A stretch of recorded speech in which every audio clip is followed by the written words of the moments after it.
pregnant black woman is brutally kicked by a police officer in a crowded park. People watch but do nothing until one man steps in, and that man is Mike Tyson. Subscribe to see how one punch changed everything. Tell us in the comments, what would you have done? The summer sun poured down over the park in waves of golden warmth, casting long shadows across the paved pathways and grassy stretches. Laughter from children echoed in the distance, mingling with the sound of birds and the rustling of leaves stirred by a gentle breeze. Families picnicked under trees, couples strolled hand in hand, and joggers passed by with earbuds in their ears, oblivious to the world. It was a perfect day, one of those rare afternoons when everything seemed calm and simple. But for Keisha, nothing had felt simple in weeks.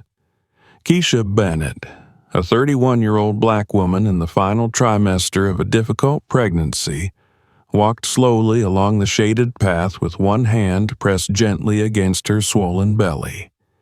Her other hand clutched a reusable water bottle, its surface slick with condensation. Her breathing was labored but steady, and her eyes were focused ahead with quiet determination. Her doctor had advised her to get light exercise, and the park, with its soft breeze and quiet corners, felt like a sanctuary.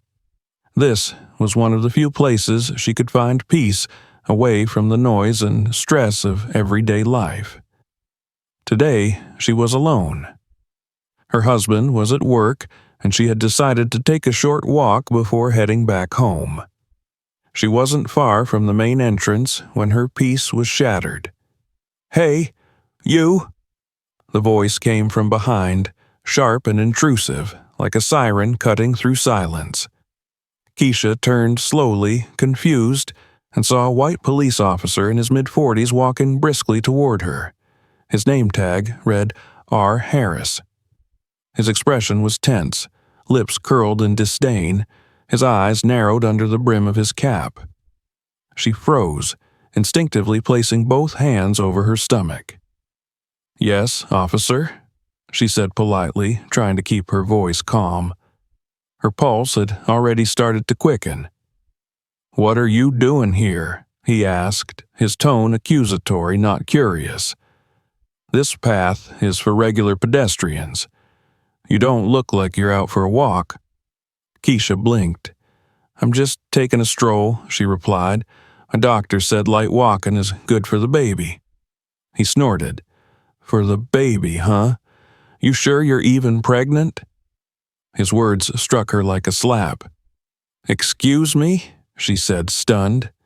"You heard me," the officer said, stepping closer.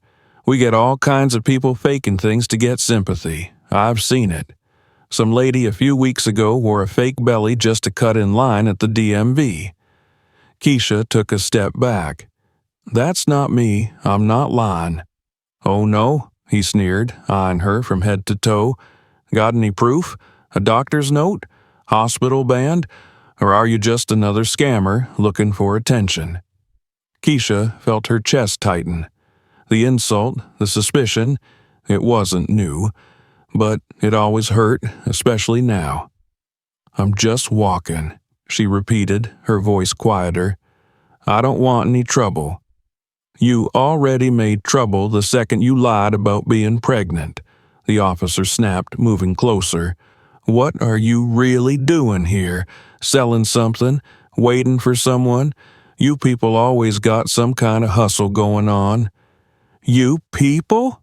Keisha echoed, her eyes flashing with hurt and rising anger. "I haven't done anything wrong. I'm walking in a public park." "That's enough," he growled. Without warning, he grabbed her by the arm. "Ow! Please, stop!" she cried out, recoiling, her voice loud enough to startle a nearby family, who turned to look and then quickly turned away, unwilling to get involved. "You think you can talk back?" he snapped, his grip tightening. "You're resisting now?" "I'm not resisting. I'm protecting my stomach," she cried, struggling to break free. He let go of her arm only to take a step back and raise his booted foot. "No!" Keisha screamed, curling around her belly as he kicked her square in the side, hard enough to knock her to the ground. A scream erupted from her lips as she collapsed to the grass, writhing in pain, her hands shaken as they cradled her abdomen. Her heart pounded, her breath came in short gasps, and for a horrifying moment she thought she might lose the baby.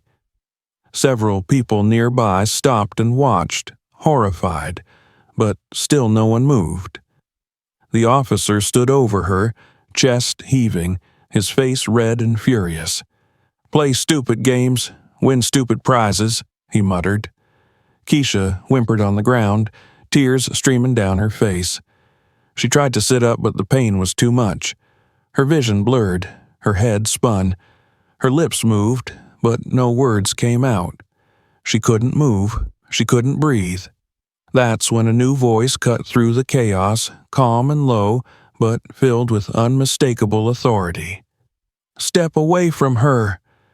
The officer turned, startled, and saw a man walking toward them from the path. Broad-shouldered, tall, unmistakable in both build and presence. Dressed in a red t-shirt, gym shorts, and sneakers. At first glance, he looked like any fit, middle-aged man. But then the officer's eyes narrowed. There was something familiar about that face. "I said," the man repeated, louder now, "step away from her." "And who the hell are you?" the officer snapped. The man didn't stop walking. "Someone who's had enough of cowards picking on women, especially pregnant ones." "She's faking it," the officer barked. "I've seen this scam before." "She's not faking anything," the man said firmly, now only a few feet away. "I saw what you did. You assaulted a pregnant woman. You better hope she and her baby are okay." "This doesn't concern you, tough guy," the officer said, squaring his stance. "Back off, or I'll have you arrested for interfering." The man tilted his head slightly, his calm gaze never wavering. "You really want to do that?" The officer put his hand on his baton, eyes narrowing. "You threatening me?" The man looked down at Keisha, who lay trembling on the ground, then back up. His jaw clenched. "No, I'm warning you." A tense silence fell over the small clearing. The onlookers watched, their phones now up recording. Someone whispered the man's name. Another gasped. The realization rippled through the crowd. It was Mike Tyson, the former heavyweight champion, the fighter whose name once made men freeze. And now he stood like a wall between a wounded woman and the man who had hurt her. The officer seemed to realize too late who he was facing. He hesitated, his fingers twitching. Keisha stirred on the ground, groaning. Mike turned to her, crouching down carefully. "Stay still," he said gently. "I've got you. Help's coming." He pulled out his phone and dialed 911. His voice to the dispatcher was calm but urgent. "There's a pregnant woman who's been assaulted in Central Park. She's in pain. Send an ambulance, fast." Then he looked back up at the officer, whose hand was still twitching near his baton. "Don't," Mike said, standing again. "You made a big mistake. If you lay another finger on her, I'll make sure you never wear a badge again." The officer, now visibly sweating, took a step back.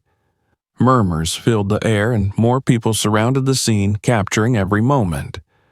Mike stood tall and still, his presence alone enough to hold the air in place. Keisha's eyes met his, full of fear, but also gratitude. The pain had not faded, but the panic had. She wasn't alone anymore. Not anymore.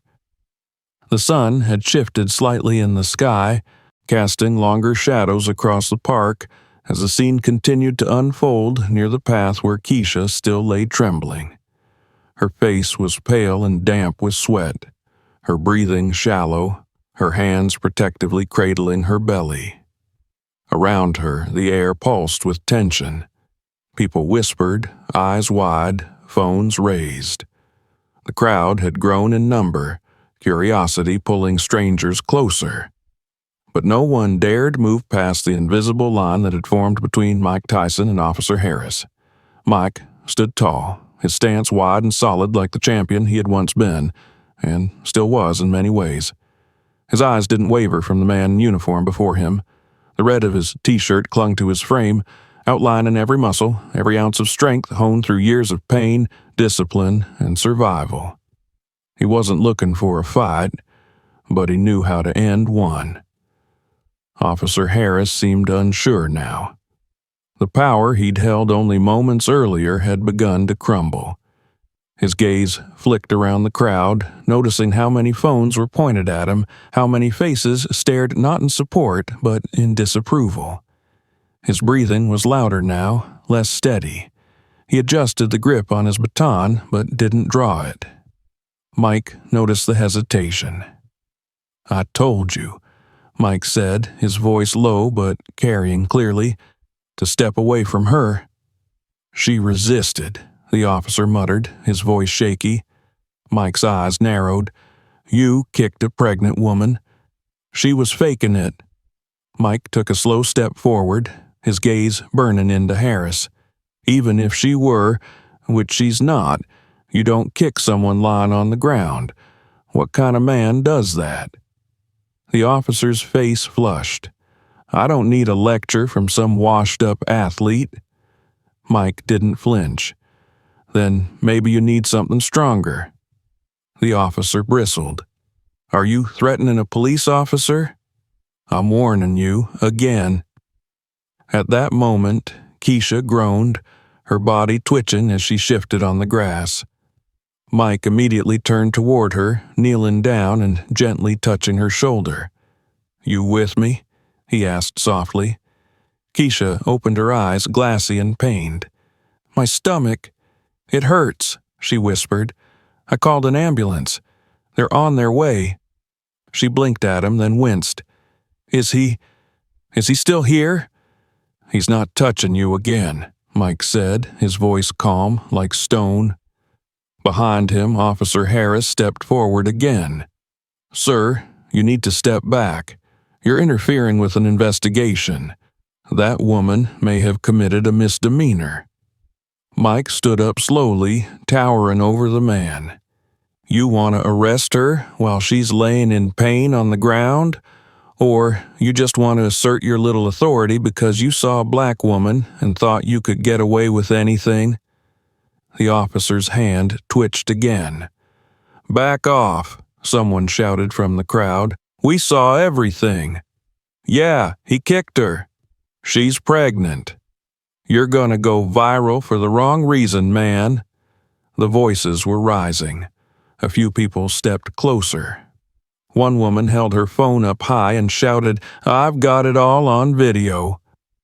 The pressure was mounting. Officer Harris's face twisted with a mix of confusion and panic. He clearly hadn't expected this to escalate beyond a quick show of force, hadn't thought that a celebrity, no, a fighter, would be the one to see it happen. "I said, step back," he snapped, pointing at Mike. "Final warning." Mike didn't move. His voice dropped to a near whisper. "That's not the right move." The officer pulled the baton from his belt with a sharp click. That was it. The sound of metal leaving leather echoed through the silence like a shot. The crowd gasped. Keisha flinched. Mike's eyes didn't blink. The next second felt like it unfolded in slow motion. Officer Harris took a step forward, the baton raised. Not even toward Keisha this time, but toward Mike. A stupid, blind attempt to reassert control over a situation already far beyond his grasp. But Mike Tyson had already shifted. Years of muscle memory surged through his body like a spark to dry kindling. He didn't reach for the baton. He didn't raise his fists. He simply stepped inside the swing, closed the gap with terrifying speed, and unleashed a single right hook to the officer's jaw. The sound was sickening and final. The baton flew from Harris's hands before he even hit the ground. His body collapsed in a heap, out cold, limp, a crumpled bag of regret. The crowd exploded. Gasps, screams, shouts. Holy, he just dropped him. He had it coming. That was Mike Tyson. Oh my God, he dropped that cop in one punch. Mike stood over the unconscious officer, chest rising slowly. He didn't gloat. He didn't flex. He just exhaled and turned back to Keisha. She stared at him, eyes wide, her lips trembling. You hit him. I did, Mike said gently. He was going to hurt someone again. The crowd was now buzzing louder than ever. A few people had rushed forward to check the officer's condition, but none dared touch him. The baton lay a few feet away, glinting in the sun like a relic of misplaced power. Sirens echoed in the distance, multiple tones. The ambulance Mike had called, maybe more cops too. That didn't matter now. The truth had already spread through the phones and voices of everyone present. The recordings had everything. Keisha's screams, the insults, the kick, Mike's warnings, the baton, and then the punch. Mike crouched next to Keisha again. Let's get you ready. Paramedics are almost here. I'm scared, she whispered. You're safe now, he replied. But he was a cop. What if... Mike met her eyes. Then I'll deal with whatever comes next. You just focus on you and your baby. She broke into tears, not sobbing, just silent, exhausted weeping as her body finally gave in to the pain and fear it had held in for too long. Mike gently placed a hand on her shoulder. The sirens grew louder until a white and blue ambulance pulled up beside the path, paramedics rushing out with a stretcher. They froze for a moment, seeing the crowd, the officer on the ground, and Mike Tyson kneeling beside a pregnant woman. The leader, a woman in her 40s, quickly took control. We got her, she said, moving to Keisha's side. Mike stood up, giving them space but staying close. The woman looked at him. Did you call this in? I did, he replied. Did you? Mike nodded once. She glanced at the fallen officer, then back at Keisha. Understood. Two paramedics gently helped Keisha onto the stretcher, checking her vitals and keeping her calm. She winced with every motion, but she didn't cry out. Her eyes stayed on Mike, anchoring herself to the one person who had stepped in when no one else would. As they wheeled her toward the ambulance, a second police cruiser arrived, lights flashing. Two younger officers stepped out, their faces a mix of confusion and alertness. They paused when they saw the crowd, the unconscious man in uniform, and the figure standing over him like a statue carved of fury and justice. One of them approached cautiously. What happened here? Mike didn't flinch. He assaulted a pregnant woman. I warned him. He didn't stop. The younger cop looked around. Dozens of phones, dozens of witnesses.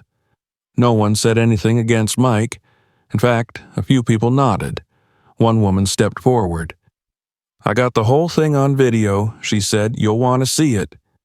The cop nodded, exhaled, and radioed it in. We've got an injured officer, civilian defense, no further threats, requesting internal affairs and supervisor. Mike stood still. He knew this wasn't over, but he also knew he had done the right thing. And somewhere in that ambulance, a woman who could have lost everything was still breathing, still fighting, because someone had finally stepped in. The ambulance disappeared down the park road with its lights flashing, carrying Keisha toward the nearest hospital. Inside, she lay on her side, strapped to the gurney, her face pale and tear-streaked, her hands never leaving her belly. Paramedics spoke calmly, monitoring her vitals, offering gentle reassurances. But her eyes remained fixed on the ceiling, replaying the officer's boot, the searing pain, and the way Mike Tyson had stepped between her and further harm. She didn't know yet if the baby was okay. All she could do now was hope. Back in the park, Mike remained rooted in place, surrounded by murmurs and scrutiny. The unconscious officer was now under the attention of medics from a second ambulance, arriving a few minutes later. The younger cops on the scene had kept their distance from Mike, unsure of what to do. His calm demeanor was intimidating, his celebrity status undeniable, and the public support around him unshakable. Even they, wearing the same uniform as Officer Harris, had seen the video footage. Mike hadn't spoken since Keisha was taken away. His fists were no longer clenched, his breathing was measured, but his eyes scanned the crowd, watching, waiting. A part of him knew that there was a cost coming. That there always was, no matter how just the cause. He had defended a woman in danger. He had given the officer multiple warnings, but he had also laid a man out cold with one punch, and that punch would become the center of everything now. Then a new presence arrived, a third cruiser. This one didn't come with blaring sirens. It rolled in quietly and deliberately. A silver-haired lieutenant stepped out. His uniform was crisp, his gait calm, and his face carried the lines of someone who'd seen too much and trusted too little. He scanned the scene, nodded once at his officers, and approached Mike directly. "Mr. Tyson," he said, extending a hand. Mike looked down at it, then shook it without a word. "I'm Lieutenant Granger," he continued. "I understand you were involved in this incident?" "I was," Mike replied, a voice level. "I called the ambulance." "Good," the lieutenant said. "Can you walk me through it?" Mike looked at the officer on the ground, now stirring slowly with a groan. Then he looked back at Granger. He accused a pregnant woman of faking it. She wasn't. He kicked her while she was down. I warned him. He raised a baton at me. I ended it. Granger gave a single nod. "Several witnesses are backing up your story." "Good," Mike said, "because I'm not the story. She is." Granger's gaze flicked to the crowd. "People like to turn heroes into villains when it suits the headlines. You understand that?" Mike's jaw tightened. "Let them try." Granger seemed to study him, then turned to his officers. "Collect all video evidence, get statements. No arrests yet." "No arrests?" someone in the crowd echoed. Granger turned to the crowd. "We're conducting a full investigation. This isn't going to get swept under anything." Mike appreciated the tone, straightforward, professional. But he didn't let his guard down. Not yet. Not until he knew Keisha and her baby were safe. He walked over to the bench near the scene and sat down slowly, still silent, while officers moved among the crowd, gathering names and footage. Minutes passed. Then one of the paramedics who had taken Keisha away returned, walking briskly across the grass. She approached Mike, her face etched with urgency. Mike stood as soon as he saw her. "She's stable," the medic said quickly. "Some cramping and trauma to the abdomen, but no immediate signs of miscarriage. We're monitoring closely. She's conscious and asking for you." Mike exhaled. "Where did you take her?" "St. Andrew's Hospital. 15 minutes from here." Without another word, Mike turned to leave, but Lieutenant Granger stepped into his path. "Mr. Tyson, you're free to go for now, but I may need to speak with you again." "You know where to find me," Mike said simply. The crowd parted for him as he walked down the path, not looking back. There were murmurs, cameras still filming, a few people even cheering softly, but he didn't acknowledge them. His thoughts were on the woman he barely knew but had defended like family. He didn't know why he'd felt so pulled to act, not just because it was right, but because something about the look on her face had cut straight through his calm. At the hospital, Keisha lay in a dimly lit room, the monitor beside her beeping steadily. An ultrasound technician was gently passing the probe across her stomach, eyes narrowed in concentration. A doctor stood nearby, watching the screen. Keisha's eyes flicked between them nervously. "Is the baby okay?" she asked, her voice a whisper. The technician smiled slightly.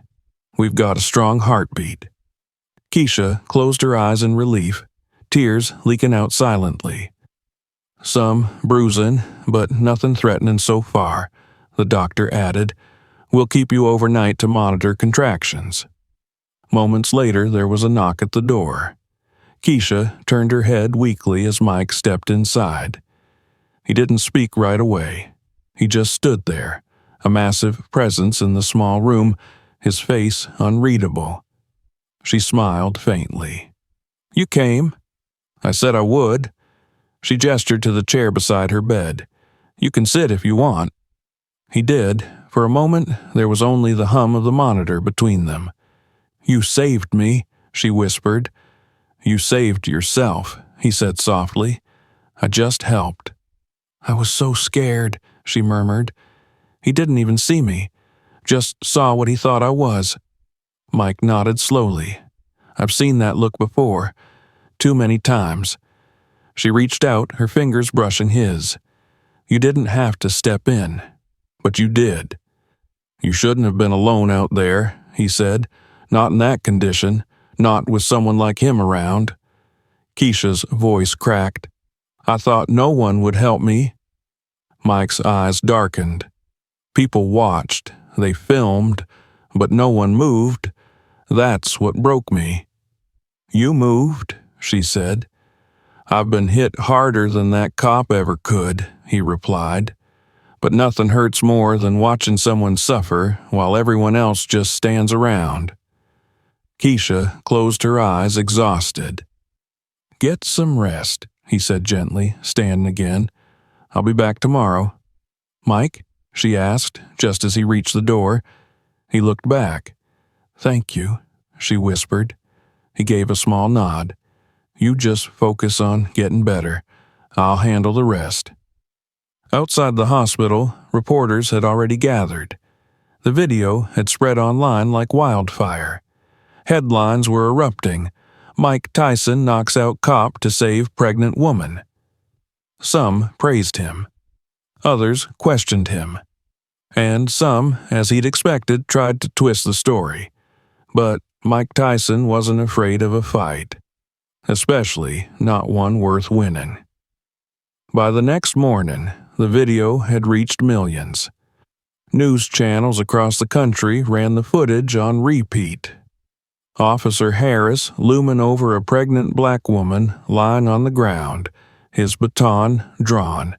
And then, like a moment from a movie, Mike Tyson stepping forward and delivering a single devastating punch that ended the confrontation. Social media exploded with hashtags like #JusticeForKeisha, #TysonTheProtector, and #PregnantNotAFraud. The images: Keisha curled on the grass, Mike standing over her, the officer unconscious, became symbols of a broader conversation about police abuse, racial profiling, and who steps up when others stay silent. Mike, meanwhile, stayed far from the noise. He spent most of the day at St. Andrew's Hospital, sitting beside Keisha as she rested. Her condition had stabilized. The baby was safe, though the doctors remained cautious due to stress-induced cramping and bruising on her abdomen. Every few hours, nurses would come in to monitor her vitals and listen to the baby's heartbeat, each time bringing Mike a quiet wave of relief when they said things looked okay. He hadn't slept. Not really. His mind was running too fast. Lawyers had started to call. His publicist had left messages. News crews had camped outside the hospital and even tried to sneak in. He ignored them all. Keisha lay resting with her eyes closed, her hand on her stomach.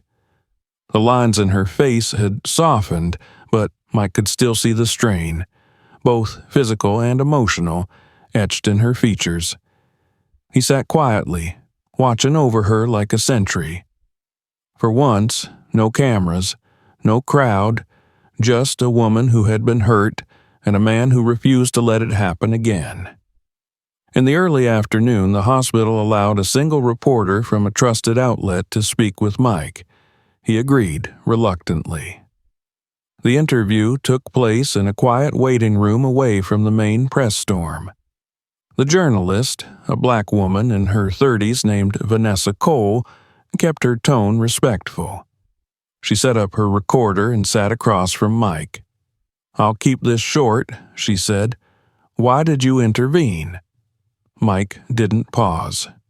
"Because I saw a man in uniform hurting a woman who couldn't defend herself, and no one was doing anything."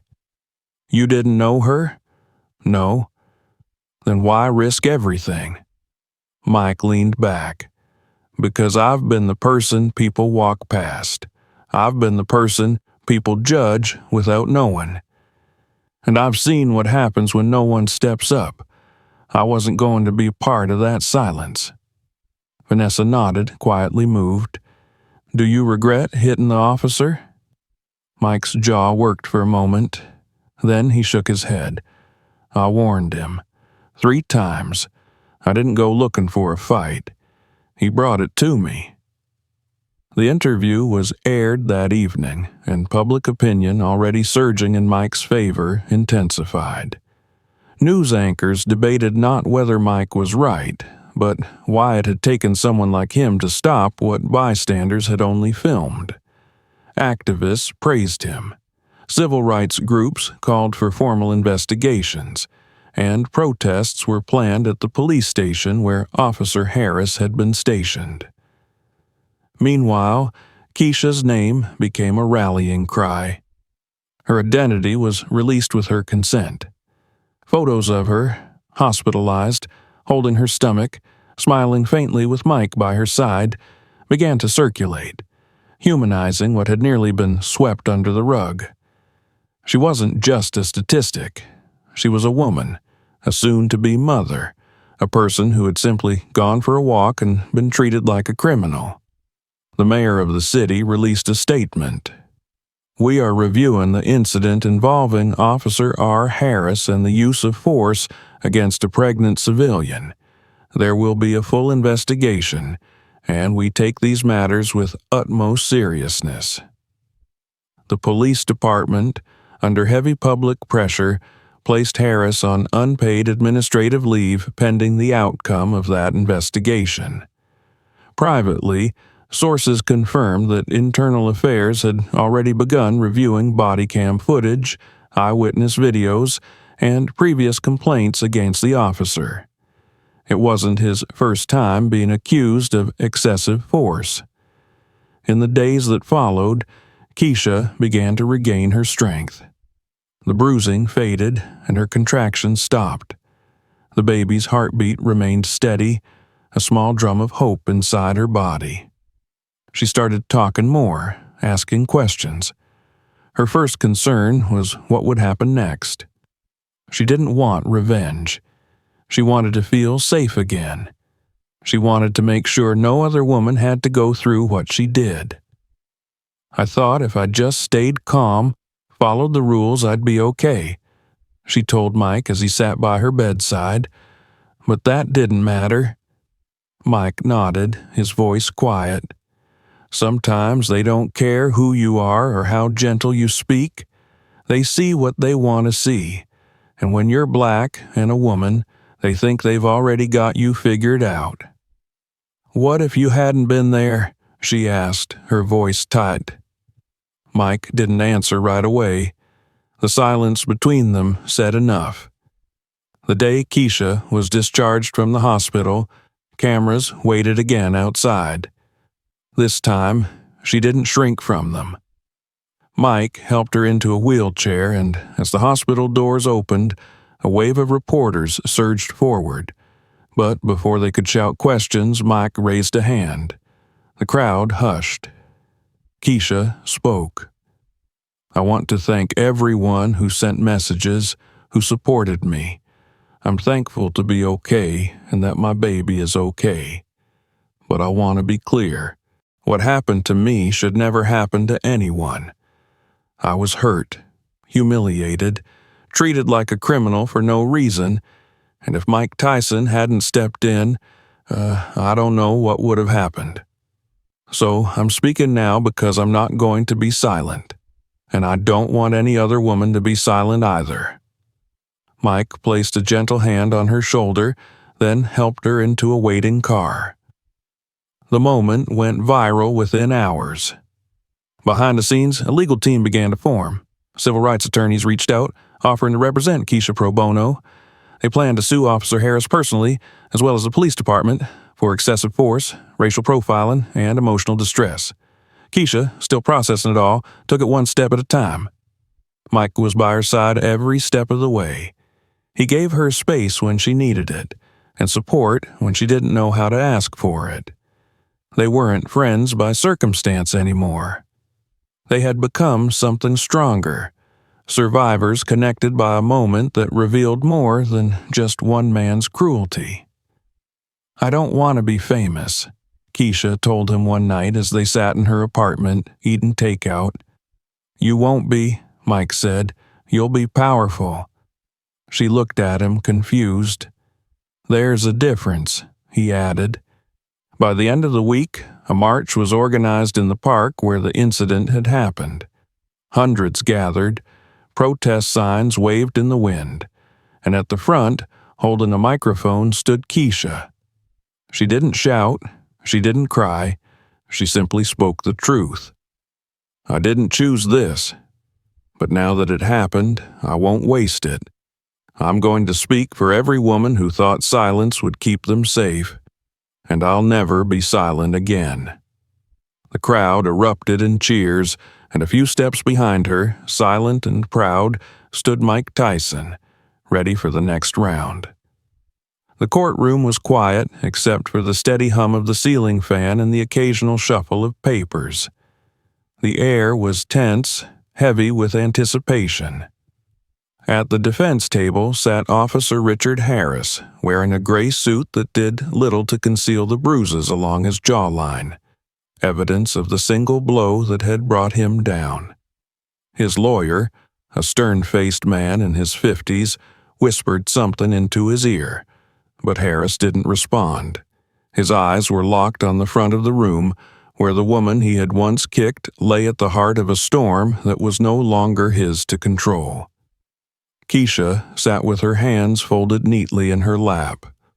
Her stomach was still round with life, her face more tired than before, but her posture was upright, her eyes focused.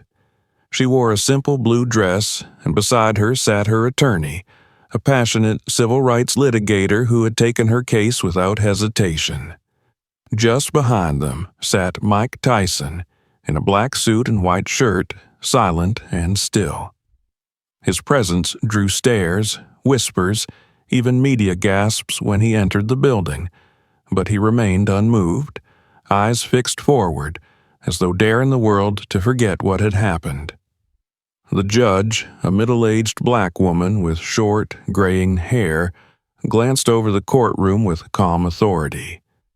She'd seen her fair share of difficult cases, but this one had ignited a public fire she hadn't anticipated. Outside the courthouse, a crowd had gathered. Protesters, supporters, journalists, they all waited with signs, cameras, and chants. #Justice for Keisha had become a movement. Inside, the opening arguments began. The prosecution described the event: a pregnant woman assaulted in public by a man sworn to protect her, saved by a bystander who happened to be a boxing legend. They cited the video footage, the eyewitnesses, the medical reports, and the internal affairs documents. The defense tried to paint another picture: that Harris had acted on suspicion, that he had felt threatened, that he'd made a mistake under pressure. But the narrative didn't stick. The footage was damning. The public sentiment was fierce. And Keisha's voice, clear, steady, and unflinching, cut through every excuse. "I was treated like I was invisible," she told the court. Like my life, my baby, my pain, none of it mattered. I didn't raise my voice, I didn't resist, and I still got kicked. If Mr. Tyson hadn't been there, I don't want to think about what could have happened. The courtroom was silent as her words hung in the air. Harris shifted uncomfortably in his seat. His attorney looked pale. Mike was next to testify. He stepped up, calm, direct. No performance, no dramatics. I warned him, he said plainly, 3 times. I asked him to stop. I asked him to step away. He didn't. He raised a baton, and I defended her. The prosecution asked if he regretted anything. I regret that no one else moved, Mike said, that it took me to stop him. When cross-examined, the defense tried to twist his words, asking if he'd come looking for a confrontation. I came to walk, Mike said, his voice quiet but solid. He came looking for control. When the final testimonies ended, the jury was sent to deliberate. Outside the courthouse, news trucks fired off live updates while people waited, anxious and angry. Keisha sat beside Mike in a private room, holding a bottle of water in her hands, fingers trembling slightly. I hate this part, she said quietly. The waiting? The not knowing. Mike nodded. You already won. She looked at him, puzzled. You stood up. You told the truth. The whole world saw. She gave a faint smile, the kind that hinted at exhaustion but also at strength. 2 hours later, the verdict came. The courtroom filled once more, every seat occupied. The judge returned, the jury entered. The foreman stood, a folded slip of paper in hand. In the matter of excessive force, racial profiling, and assault against Keisha Bennett, the foreman said, we find the defendant, Richard Harris, guilty on all counts. A collective gasp echoed through the room. Keisha inhaled sharply, her hands going to her face as tears streamed freely down her cheeks. Her lawyer placed a hand on her back. Mike closed his eyes, relief softening his rigid expression. The judge banged her gavel. Sentencing would follow in the coming weeks, but the decision was final. Officer Harris's career was over. He was led away in cuffs, his once confident stride now replaced by silent, bitter steps. Outside, the crowd erupted in cheers when the verdict was announced. The chants grew louder. We see you, Keisha. We believe you. Justice for us all. She stepped outside with Mike at her side. The flash of cameras was blinding, the wall of sound overwhelming. But Keisha didn't shy away. She stood tall. Her voice, though soft, carried over the noise. This wasn't just about me, she said into a waiting microphone. This was about being seen, about being heard, and about stopping the people who think they can act without consequence. Reporters pushed closer, asking what was next. Would she sue the city? Would she go on tour? Would she write a book? Keisha looked at Mike, then turned back to the cameras. I'm going to have my baby, she said, and I'm going to raise them in a world where people like Officer Harris don't get to decide who matters. Mike smiled. 3 weeks later, Keisha gave birth to a healthy baby boy. She named him Justice. Mike was there when she came home from the hospital. He didn't say much. He never did. But he held the baby in his massive hands with a gentleness that belied his strength, rocking the boy as he slept. You think he'll remember all this? Keisha asked. Mike looked down at the newborn. No, but he'll grow up in a world that remembers for him. Together, they sat on the porch, watching the world move on. But not forget. Because some punches don't end fights. They start change. One act of courage, one punch, and justice was born, literally. But the fight isn't over. If this story moved you, don't forget to like, comment, and subscribe for more powerful true stories. Share your thoughts below. Your voice matters.